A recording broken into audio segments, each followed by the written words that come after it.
আসসালামু আলাইকুম আরহামাতুল্লাহ বরকাতুহু।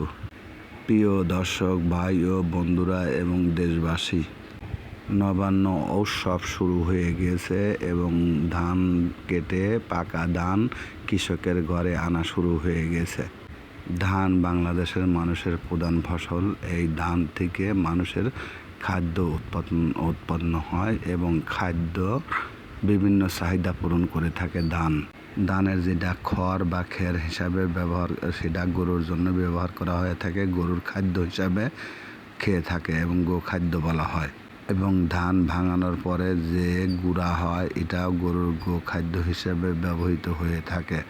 বাংলাদেশে প্রায় সবসময় ধান উৎপন্ন হয়, কিন্তু জ্যৈষ্ঠ আষাঢ় মাসে সবচেয়ে বেশি ধান উৎপন্ন হয়ে থাকে। এই সময়ে বিভিন্ন জাতের ধান উৎপন্ন হয়ে থাকে, যেমন 29, 28, মিনিকেট এবং পোলোয়ার, বিভিন্ন রকমের ধান এই সময় উৎপন্ন হয়ে থাকে।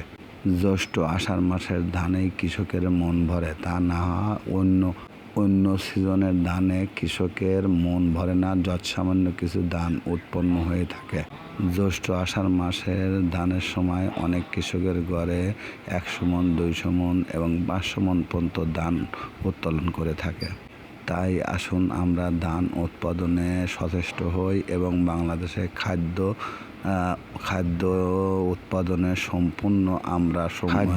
উৎপাদনে আমরা স্বনির্ভরশীল হই। দেখুন, এই ভিডিওতে কৃষক ধান কেটে এনে গাদি করে রাখছে এবং খের শুকাচ্ছে ফিল্ডে।